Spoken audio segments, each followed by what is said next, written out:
What's up, wrestling fans, trading card collectors? Welcome to another episode of Wrestling with Cards. We're back with another video counting down the 25 most iconic wrestling cards of all time. If you missed the last episode or you're wondering how we got to this point in the list, make sure to check out this video series in the archives of this channel. I've put it in a nice playlist for you. And again, there's a lot of fun and informative videos on this channel in the archives. So hey, if you got some free time, go dig around in the channel, see what you can find, see what you can learn. But enough of that, let's get to what you're here for. Cards number 20 through 16.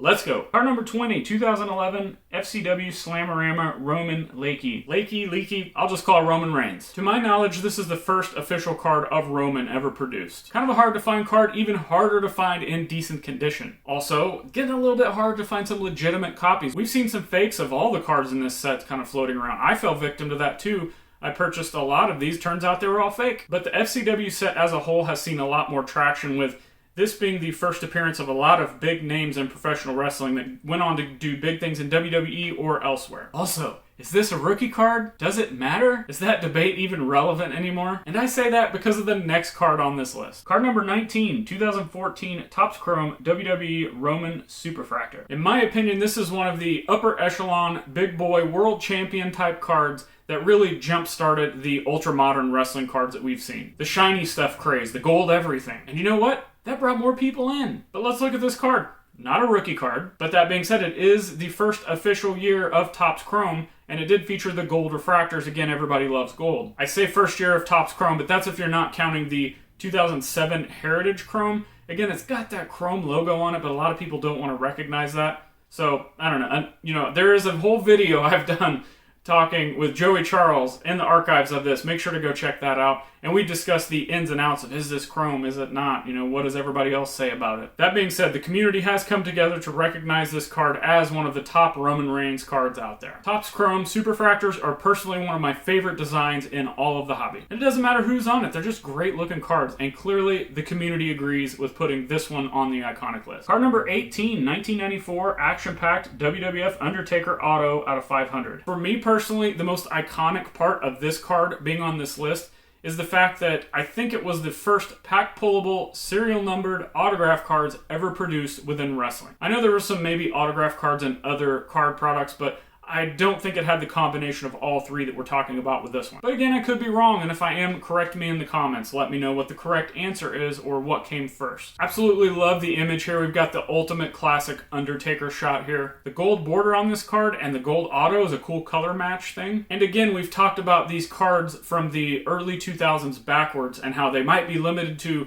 500, 1,000, like whatever it is. They're going to be a lot harder to find than you would expect. I challenge any of you out there to find more than a handful of these available at any given time, as opposed to a lot of others, say, just parallels that are numbered to 500 that you can find all the time. And this Undertaker card is one that I have in my collection personally, and if I was selling all my cards, this would be the one Undertaker card I would probably want to keep until I just couldn't keep it anymore. Card number 17, 2019 Topps Transcendent WWE Vince McMahon autograph. The dawn of the wrestling business. You gotta love a Vince auto, right? Well, I guess we can debate the actual autograph, because him and Velveteen Dream are rivaling some of the worst actual autographs. In fact, maybe it was Vince McMahon signing for Velveteen Dream, or vice versa. We'll never know. Transcendent is just such a great product. It's one of my favorite Topps products of all time across the board, and it doesn't matter what year they put it out in. I just love all the releases. To my knowledge, this is the first pack-pullable autograph card of Vince McMahon, and despite what your opinion, or my opinion, or the smart internet nerd community online's opinion is, Vince autos continue to have demand, and the prices on them continue to either go up or stay about the same. I really haven't seen any massive drops in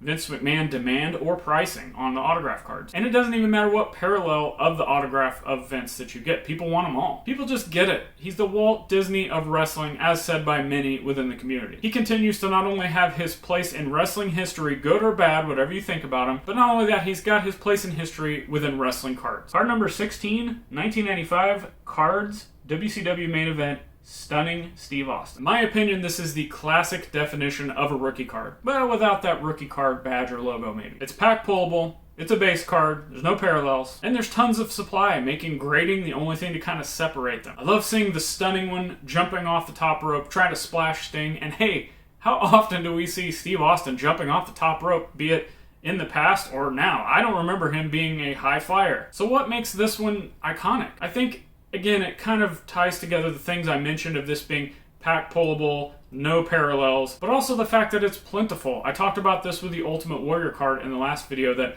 just because there's a lot of something out there and there's a lot of demand for it, it doesn't necessarily mean that the rarity, scarcity aspect of it has to be in play to mean a card is iconic or important. I mean, come on, if you want to use that analogy, look at the 86 Fleer Michael Jordan. Tons of them out there in varying degrees of grades and varying degrees of grading companies, but everybody wants one. Nothing inherently rare or hard to find about that card, it's just a card that everybody wants. I think that's kind of the same thing here with the Steve Austin card. I think it's also a great snapshot in wrestling history and a time and point and a place where us fans are in our life watching this, and maybe even a little bit of a lesson in life. The lesson being that if you invest in yourself and work hard, you just never know what could happen. Who would have ever thought the Stunning One would become Stone Cold? And that in turn, just that persistence, made him one of the biggest draws and names in professional wrestling of all time, which in turn puts him on this list. And we officially now have 10 cards that we've talked about of the 25 most iconic wrestling cards of all time, as voted on by you, the collectors, and the community. What do you think of the list so far? What are some of your favorite cards that you've seen? Do you own some of these cards?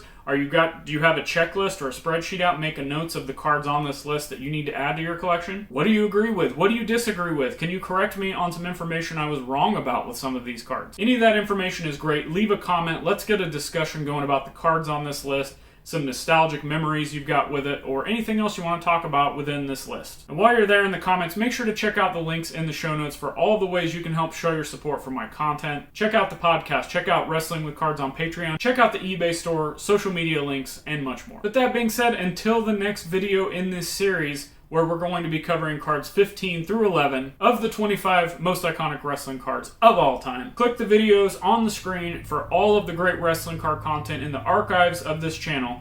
I'll see you next time.